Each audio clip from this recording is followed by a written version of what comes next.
There is a law that governs the unseen, a law as certain as the rising of the sun and the flow of the river to the sea. This law knows no lack, no limitation, no delay. It is the law of divine supply, and it whispers now to your heart, huge money from God is on your way. Every soul is born into a kingdom of abundance, yet many walk in shadows of fear and scarcity. They look to the outer world for their provision, not knowing that the treasure house of infinite wealth lies within them. When one aligns thought, word, and expectation with divine truth, the channels of supply burst open and riches flow without hindrance. The universe cannot withhold that which is rightfully yours. Money is but a symbol, a messenger, a servant of spirit. It is not to be feared, nor worshipped, but welcomed as a vehicle for joy, freedom, and service. When you affirm with unwavering faith that God is your source, money comes to you in expected and unexpected ways. The outer world rearranges itself. Doors swing wide, opportunities arise, and channels appear where none seemed possible. That which once seemed locked or hidden is suddenly revealed. The spoken word is the key that turns the lock. To speak lack is to invite lack. To speak abundance is to summon abundance. Declare daily with conviction, huge money from God is on its way to me now, in perfect ways. As you do, you are planting seeds in the soil of the infinite, and those seeds cannot fail to sprout. They grow in silence, beneath the surface of the scene, until the harvest comes forth in divine timing. Let no doubt or fear disturb your garden. Doubt is the thief of destiny, fear the shadow that obscures the light. Yet faith is the golden bridge over troubled waters. Stand firm in the knowing that all provision is yours by divine right. Refuse to be moved by appearances. The outer may seem barren, but the inner is already rich with supply. Release resentment, envy, and bitterness, for they block the channels of wealth. Bless the prosperity of others, and you quicken your own. Give freely where you are guided, for giving and receiving are one motion, like the in-breath and the out-breath. As you release, you make room to receive. As you bless, you invite blessing. Your wealth is not dependent upon persons, places, or circumstances. It comes from the inexhaustible source, which never fails, never tires, never ceases to pour forth. The world may shake, markets may falter, but divine supply stands unshaken. Anchored in this truth, you are unshakable too. Now open your heart wide, for huge money from God is already moving toward you. It travels on the wings of spirit, drawn by your faith, summoned by your words, magnetized by your vision. It comes not slowly, but swiftly, not meagerly, but abundantly. For divine law knows only plenty. The channels are opening, the doors are unlocking, the river is flowing. Stand ready to receive, for the riches of heaven are pouring into your life. Divine supply is unlimited, eternal, and unfailing. It does not bend to the measures of man, nor can it be diminished by appearances of lack or limitation. The human mind, trained by the world, has been conditioned to believe in shortage, in struggle, in the need to compete for survival, yet these are illusions that veil the great truth. Behind all forms and beyond all appearances lies the vast storehouse of spirit, overflowing with ideas, opportunities, and resources. This supply is infinite because its source is infinite. Just as the sun cannot run out of light, and the ocean cannot run out of waves, so divine supply cannot run out of wealth. It is endless, boundless, and always ready to manifest for the one who knows its law. When one lives with eyes fixed only on the outer world, one becomes entangled in appearances. The outer world says, "There is not enough." And so one begins to act as though poverty were a permanent condition. Yet the outer is but a shadow of the inner. The unseen governs the seen. To look to appearances is to anchor in the temporary, but to look to spirit is to anchor in the eternal. Divine supply does not depend upon markets, upon wages, upon the economy, nor upon the generosity of men. It flows through those channels, but it is never confined to them. The law of supply is free, it is creative, and it is limitless in its expression. A soul that grasps this truth begins to walk in freedom. No longer do they beg, plead, or grasp, for they understand that supply is already theirs, by right of divine inheritance. They stand tall in the knowing that the universe is their unfailing banker, their ever-present provider. The air one breathes is given in infinite measure. No one fears there will not be enough oxygen tomorrow, for the mind accepts without question that air is limitless. In the same way, wealth and provision are just as limitless. Yet because the mind has been trained to believe in scarcity, one must retrain thought to accept abundance as natural. Divine supply is not measured in coins alone. It expresses in opportunities, in right ideas, in inspired connections, in open doors that lead to wealth. Often, when a person prays for money, what they truly receive is an idea, a chance, a vision, or an introduction to someone who becomes a channel of supply. All of these are but expressions of the one source. Money itself is only one form of supply, a symbol of value, but the substance behind it is spirit. To trust spirit is to trust that whatever is needed will be given in perfect form and in perfect timing. When one speaks words of faith, affirming the presence of infinite supply, unseen forces begin to move. The word is the seed, and the law of supply is the soil in which it grows. The law cannot fail. Just as a seed planted in fertile ground must break forth in its appointed season, so too must the word of truth spoken with conviction bring forth supply in the outer. The harvest may come through unexpected means, for spirit is never bound to the limited channels the mind imagines. What seems impossible is only the mind's small vision, yet to spirit, the way is already prepared. To understand the limitlessness of divine supply, one must see beyond competition. The world teaches that for one to gain, another must lose. This is the law of man but not the law of spirit. In truth, there is enough for all. When one draws from infinite supply, nothing is taken from another, for each soul has their own direct connection to the source. No two can clash for the same portion, because the portions are without end. This realization dissolves envy and fear. Instead of resenting the prosperity of others, one rejoices. For their abundance proves the law works, and what is possible for one is possible for all. Those who live in alignment with divine supply walk in confidence. They do not chase after wealth in desperation, for they know that wealth comes to them by right, not by force. They act when guided, they move when prompted, but they are never driven by fear. Their steps are orderly, their choices inspired, their actions fruitful. The world may look at them and say they are lucky, but in truth they are simply aligned. They trust the invisible more than the visible, and so the invisible shapes the visible in their favor. The mind that accepts divine supply as unlimited is a magnet to wealth. It does not push it away with doubt, nor block it with fear, nor delay it with resentment. It attracts with ease, for like draws to like. Thoughts of abundance draw abundance, while thoughts of lack repel it. This is not mere wishful thinking, but the operation of divine law. Just as a magnet does not struggle to draw iron, but simply does so by its nature, so the one who lives in the consciousness of unlimited supply draws wealth by spiritual law. There is a vast difference between hoping for supply and knowing supply. Hope is uncertain, tinged with doubt, often laced with fear. Knowing is firm, steady, unshakable. To know that supply is unlimited is to rest secure, no matter what appearances scream. Even if the purse is empty, even if the outer account seems bare, one who knows smiles calmly, for they understand that the appearance is but a shadow, and the reality of supply is already on the way. This knowing dissolves worry, for worry is faith inverted, faith placed in lack instead of abundance. By turning faith toward the source, one becomes a master of circumstances instead of a victim of them. Divine supply flows most freely through channels of gratitude and generosity. Gratitude acknowledges the infinite storehouse, and generosity keeps the channels open. When one clings tightly to what they have, believing supply is limited, they choke the flow. When one gives freely, guided by spirit, they affirm trust in the law, and more supply rushes to fill the vacuum. Giving and receiving are not opposites. They are one continuous flow, one rhythm of spirit. To give is to receive, and to receive is to give, for in both motions the infinite is affirmed.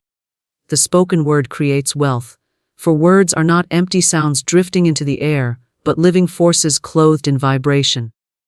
Every word released carries a seed of power, and each seed takes root in the unseen before manifesting in the visible. When one speaks words of lack, fear and limitation, they unknowingly plant a harvest of poverty. When one speaks words of faith, abundance, and supply, they plant the harvest of wealth. The universe does not question whether the word is wanted or unwanted. It simply mirrors back the vibration that has been spoken. This is why the tongue is the rudder of destiny, steering life into prosperity or into lack according to the words spoken with belief. The mind shapes thought, and the thought takes on life when clothed in speech. Thought alone is powerful, yet when expressed in words it is amplified and given direction. Words are commands to the subconscious mind, and the subconscious obeys without resistance. It does not argue, it does not reason, it only accepts. If one continually declares, "I never have enough," or "money is hard to come by," the subconscious will set about creating circumstances to prove those words true. Yet if one declares with authority, "Huge money from God is on its way to me now," the subconscious takes that declaration as law and begins aligning outer events to bring it forth. There is no neutral word. Every utterance builds or diminishes, opens or closes, blesses or curses. Idle talk of struggle, gossip about poverty, constant rehearsing of worry, these are seeds of weeds that choke the garden of wealth. Many people unconsciously speak against their own prosperity, not realizing that their words are creating the very conditions they resent. They beg for money in one breath, but complain of bills in the next. And so their words cancel each other, leaving them trapped in a cycle of want. The wise soul watches the words that pass their lips, for they know each word is a decree shaping the substance of life. The ancient law is simple: call those things that be not as though they were, and they will be. This law does not fail. To speak of prosperity as if it were already present is to magnetize prosperity. To continually declare, "I am rich in supply, I am prosperous in every way, money flows to me freely and easily," is to establish a vibration that attracts wealth like iron to a magnet. It may not be seen in the first moment, for words are seeds and seeds require time to sprout, but the harvest is inevitable. The spoken word has already set the unseen into motion, and unseen forces are arranging the visible world to reflect the decree. Some will say, "I cannot speak wealth when I see lack all around me." Yet this is precisely why the spoken word is necessary. Words are not meant to describe the present appearance, they are meant to shape the coming reality. To declare only what is seen is to remain bound by it. To declare what is unseen is to call it into being. The spoken word lifts the soul above appearances and anchors it in truth, and truth always overcomes illusion. Lack is an illusion sustained by repeated speech and thought. Abundance is the reality waiting to be spoken into form. When one speaks words of wealth, they must speak with faith, not with wavering. A half-hearted declaration tinged with doubt carries little power. Words clothed in conviction, spoken with the certainty that divine supply never fails, are like thunderbolts that pierce through resistance. The tone, the belief, the inner assurance, all are part of the creative act. Just as a king issues a decree and knows it will be carried out, so must one issue words of wealth with royal authority, knowing the universe is compelled to obey. Affirmations are not empty rituals but spiritual weapons. They cut down the weeds of doubt, they break the chains of fear, they reprogram the subconscious, and they summon wealth from the unseen. Repetition engraves them into the mind until they become second nature. The one who persistently affirms abundance eventually speaks it as their truth, not as a wish. At that moment, the spoken word has become creative fire, and the manifestation of wealth is unstoppable. The spoken word also reaches beyond the self, for vibration influences all it touches. Words of prosperity spoken over business, over work, over creative endeavors, infuse those channels with the energy of success. Words of blessing spoken over money in hand multiply its power to attract more. To say, "Every dollar I spend returns multiplied, every seed I sow grows tenfold," is to release money with faith instead of fear, and in faith, it always returns increased. Even the smallest action, when clothed in the right word, becomes a seed of wealth. There is great danger in careless speech, sarcasm, complaint, constant rehearsing of failure. These are invisible debts that pile up in the unseen, only to be paid later in disappointment. The world may laugh at the power of words, but those who understand spiritual law guard. Faith opens channels, fear blocks them. Faith is the invisible bridge that connects the soul to the limitless supply of spirit. It is the golden key that unlocks doors which, to the natural mind, appear bolted and barred. Faith does not depend on evidence of the senses. It does not demand proof before believing. It simply knows. It affirms abundance when the purse is empty. It declares provision when the cupboard looks bare. It stands calm in the storm because it sees beyond appearances. Faith is the creative force that draws to itself the very substance of what it claims. It does not strain, it does not grasp, it simply rests in the certainty that what is sought is already given. Fear is the opposite vibration, a shadow that closes every door. Fear looks at appearances and accepts them as final. It says, "There is not enough, there will never be enough, everything is against me." It paralyzes the soul, clouds the mind, and blocks the flow of divine supply. Fear contracts, and what contracts cannot receive. Faith expands, and what expands is ready to be filled. Fear is the voice of the world, trained from childhood, whispering of shortage, struggle, and lack. Faith is the voice of spirit, speaking quietly but firmly, declaring, "All that you need is already yours." The two cannot rule together, one must be chosen and the other dismissed. Faith is a channel, an open conduit through which divine supply flows. Imagine a mighty river, endless and abundant, seeking always to pour into your life. Faith is the open channel cut into the riverbank, directing the flow straight into your field. The wider the channel, the greater the flow. Fear, however, is the stone that blocks the channel, the dam that prevents the waters from reaching their destination. The river has not dried up. It has not disappeared, but the blockages prevent its movement. Remove the stone of fear, and the waters of supply rush forth again, as though they had never ceased. When one walks in faith, they act as though the provision were already in hand. They make choices from abundance, not from scarcity. They give freely, they speak boldly, they move forward without hesitation. This confident movement stirs unseen forces into alignment. Opportunities appear, people are drawn, ideas come, and channels open. Faith does not sit idle, waiting for perfect circumstances. It steps forward knowing that circumstances will rearrange themselves to match the vision. Faith is the assurance that divine law never fails, and so every step is steady, unshaken by delay or obstacle. Fear whispers constantly, reminding the mind of past failures, projecting images of disaster, magnifying small troubles into mountains.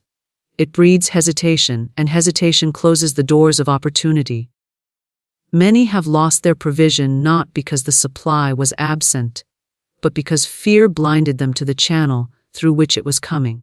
Fear causes one to turn away from the very path that leads to wealth, doubting, second-guessing, and sabotaging the manifestation that was already in motion. Fear sees only obstacles, while faith sees only possibilities. Faith is not mere wishing, nor is it blind hope. It is a deep knowing, an inner conviction that what is unseen is more real than what is seen. It rests in the eternal, not in the temporary.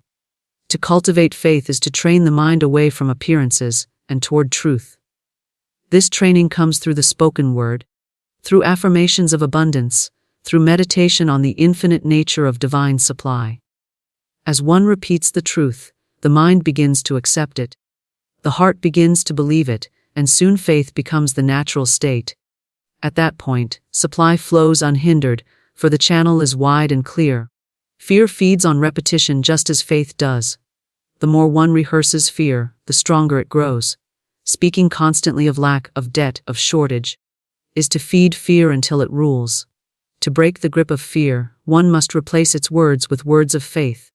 Every fearful thought can be met with a declaration of truth. Every anxious picture can be replaced with a vision of abundance. Over time, the repetition of faith weakens fear's hold, dissolves its power, and clears the channels once more. Faith aligns with divine timing. It does not rush impatiently nor collapse in despair when the answer is not immediate. Faith knows that the seed grows in the hidden soil before breaking through the surface. It trusts the process, confident that the unseen work is already complete. Fear, however, demands instant results and panics when they are not seen. In panic, it digs up the seed, interrupts the process, and delays the harvest.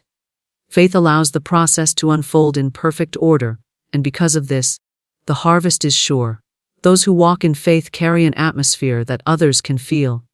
They radiate calm even in uncertainty. They speak words that uplift, they inspire confidence in those around them. Their presence alone opens channels, for faith attracts opportunities and people respond to the vibration of assurance. Fear radiates the opposite, it spreads worry, doubt, and discouragement, and opportunities shrink away from it. One who understands the law of vibration guards against fear, not only for their own sake, but because their fear can close channels for those around them. Faith does not require great size, only sincerity. Even the smallest spark of true faith is enough to set the law in motion. The channel need not be wide at the beginning. Once opened, the flow of supply will enlarge it. Each act of faith increases its strength. Each victory, no matter how small, builds confidence. And soon faith becomes unshakable. Fear, though loud and insistent, has no true power when met with steadfast faith. It dissolves like mist before the sun, and in its place, the flow of abundance rushes unhindered into the life of the believer. Giving and receiving are one motion, like the in-breath and the out-breath. They cannot be separated, for each depends on the other. The rhythm of life is constant circulation, an endless flow where what goes out must come in, and what comes in must go out again. To attempt to clutch, to hoard, to grasp tightly in fear, is to interrupt this rhythm, and what is interrupted begins to stagnate. Just as a pool of water that has no outlet grows full, so does wealth that is withheld in fear lose its vitality. But when one gives freely, guided by spirit, the flow continues, the circulation remains open, and the law ensures that what was given returns multiplied. Giving is not loss but sowing. Every gift is a seed planted in the fertile soil of the infinite. A seed does not vanish when placed in the ground. It multiplies and comes back as a harvest far greater than itself.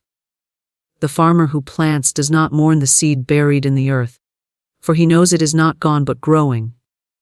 In the same way, one who gives in alignment with spirit does not fear loss, for they know that the act has set in motion the law of increase.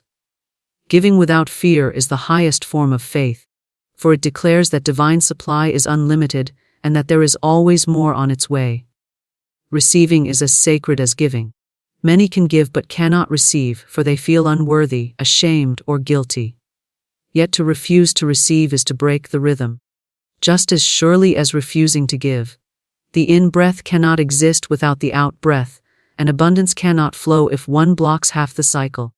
To receive with gratitude is to honor the giver, to honor the law, and to affirm that one is worthy of supply. Every gift accepted joyfully strengthens the flow and opens the channel wider for greater blessings to come. The law does not measure by size but by spirit. A gift given grudgingly, no matter how large, carries little power, for it is tainted by fear.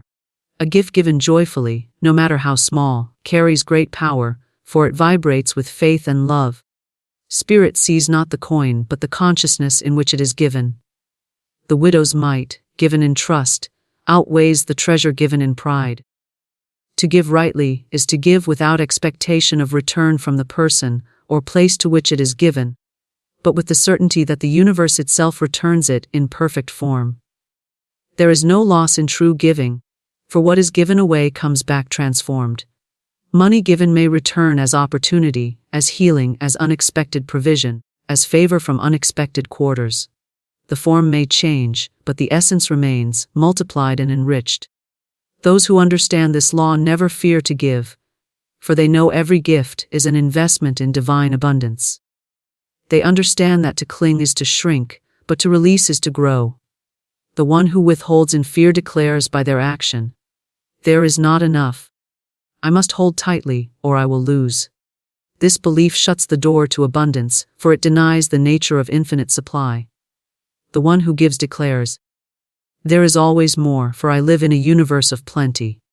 This belief opens the floodgates, for it affirms truth. The law always mirrors belief, and the outward always reflects the inward. Giving and receiving extend beyond money. A smile, a kind word, a helping hand, a blessing spoken over another. These are also seeds, and they too return multiplied. The universe is finely tuned to the vibrations of the heart, and whatever is released must circle back. To give joy is to receive joy.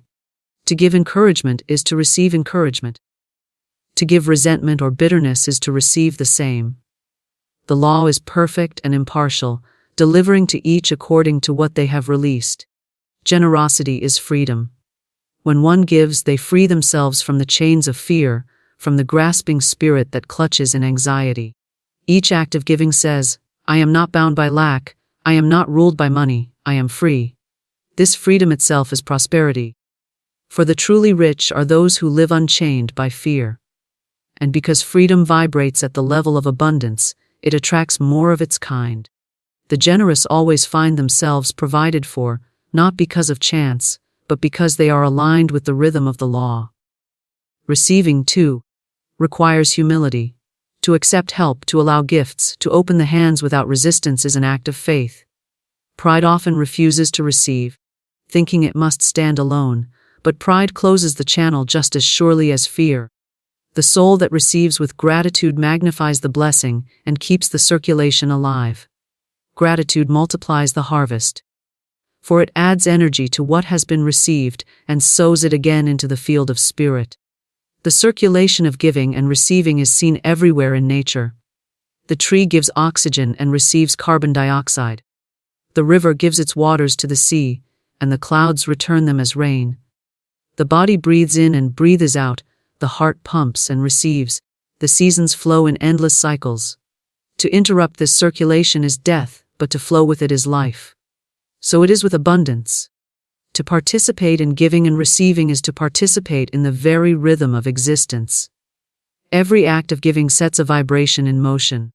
That vibration cannot end with the act itself, it must complete its cycle by returning. Those who give secretly, quietly, without thought of return, find themselves unexpectedly blessed, for the law never forgets. Those who give with calculation, seeking to manipulate, find their gifts return empty, for their motive breaks the harmony of the rhythm. Pure giving, born of love and trust, creates pure receiving, born of grace and ease. The law of circulation is unchangeable. It cannot be bribed, cheated, or bent. One may hoard for a season, but stagnation will show itself. One may withhold in fear, but lack will follow. One may give freely, and the return will come in ways beyond imagination. The law is impartial, exact, and eternal, and those who live in harmony with it walk in the certainty that giving and receiving are not two, but one eternal motion. Money flows from source, not circumstance. Circumstances are shifting, unstable, and temporary, but source is eternal, unchanging, and infinite. Many souls bind themselves to appearances, believing that their livelihood depends upon a job, an employer, a business, or a market. They look to outer conditions as their provider, and when these conditions shift, they are thrown into fear and despair. Yet these outer channels are only instruments, they are not the source. The river is not the spring. The paycheck is not the supply. The true supply flows from the invisible, and it is the invisible that sustains every visible form. When one learns this truth, they are freed from bondage to circumstances. They no longer tremble when jobs are lost, when markets fall, or when doors close, for they know that their wealth does not originate in these things. They understand that new channels will always open, for the source never ceases. To rely on circumstances is to live as a beggar of chance. To rely on source is to live as an heir of the infinite. The world may shake, but the one anchored in source stands steady, knowing that divine supply cannot be interrupted. Money is but a symbol, a representation of substance. Its forms change constantly: wages, investments, business opportunities, inheritances, gifts, ideas. These are channels, and channels come and go. To cling to one channel in fear is to cut oneself off from the endless variety of ways spirit can provide. The open soul releases attachment to the channel and trusts the source to bring forth new and greater ways. When one door closes, it is only to make way for another, wider and more fitting to the need. Those who panic at a closed door reveal that they were trusting the door, not the infinite that stands behind it. Source is inexhaustible.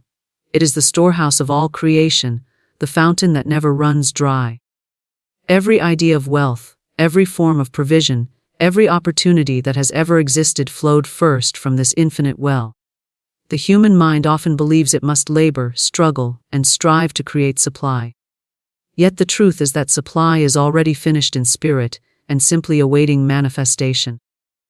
The one who aligns with Source does not need to force or beg. They need only to tune their consciousness to the frequency of abundance, and the flow is released. Circumstances are mirrors of consciousness. If the consciousness is fixed on lack, circumstances will reflect lack, no matter how much effort is expended. If the consciousness is fixed on abundance, circumstances will rearrange themselves to reflect abundance, often in ways that seem miraculous to the reasoning mind. This is why two people in identical conditions can experience opposite outcomes. One thrives, while the other struggles. The difference is not in the outer, but in their recognition of Source as the true supply.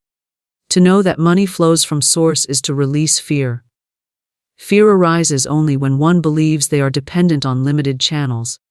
If a job seems to be the only lifeline, fear clings tightly, desperate to preserve it. If an investment seems to be the only chance, fear obsesses over its fluctuations. But when one knows the Source, they remain calm. For they understand that wealth can appear through 1,000 avenues, and if one closes, another opens instantly. The infinite does not delay, nor does it run dry. Fear melts away when the heart rests in this truth. Money from Source comes often in unexpected ways. The human mind, limited in imagination, expects provision only through familiar paths. But Source is creative, unlimited, and boundless in expression. Money may come through ideas, through new ventures, through the kindness of others, through sudden opportunities, through inventions, through discoveries, through doors never before considered. The one who clings to circumstances cannot see these new paths, but the one who trusts Source is always alert, open, and ready to act when new channels appear. This understanding dissolves envy and resentment. Many look at others who prosper and imagine that their prosperity has stolen something from them. But if supply flows from Source, there is no competition. One person's wealth does not diminish another's, for the fountain is infinite. There is enough for all, and more than enough. Resentment is born of the belief in limited supply, but when the truth of infinite Source is grasped, resentment transforms into blessing. To bless the wealth of another is to align with the vibration of wealth, and in blessing, one draws wealth to oneself. Money that flows from Source is pure and free. It does not come tainted with fear, with struggle, with dishonesty. It flows easily, harmoniously, and in right order. Circumstances may bring money through questionable means, but such money carries no blessing and soon slips away. The wealth that flows from Source carries peace, for it is grounded in divine law. It enriches not only the receiver, but all who are touched by it. It circulates, blesses, multiplies, and returns again. To live by circumstances is to live in bondage. To live by Source is to live in freedom. The one who lives by circumstances is always watching, worrying, reacting to changes in the outer world. The one who lives by Source walks calmly, steadily, confidently, knowing that the flow is continuous, regardless of appearances. They may witness storms around them, but within they remain at rest, for they are anchored in the eternal. Money is not to be feared nor worshipped, but to be recognized as a servant of spirit. As a servant, it obeys the consciousness that directs it. When the consciousness is aligned with Source, money flows in perfect ways and right measure. When consciousness is bound by fear of circumstance, money becomes a tyrant, ruling through anxiety and scarcity. Freedom comes when money is placed in its rightful role, as the symbol of abundance, flowing endlessly from the source of all. The practice of aligning with source begins within. It begins with affirming daily that God is the unfailing provider, that divine supply never ceases, that money flows freely from the infinite. It is strengthened by releasing attachment to any single channel, by blessing the flow wherever it appears, and by remaining open to unexpected ways. It grows as one practices gratitude for every gift, great or small, for gratitude magnifies and multiplies. Each act of faith, each word of truth, each moment of trust clears the channel wider, until wealth flows without obstruction. To know that money flows from source, not circumstance, is to live above fear, above doubt, above uncertainty. It is to walk in a world that changes and crumbles, yet remains steady in abundance. It is to understand that no person, no job, no market, no government holds your wealth, but only spirit, and spirit, being infinite, never fails.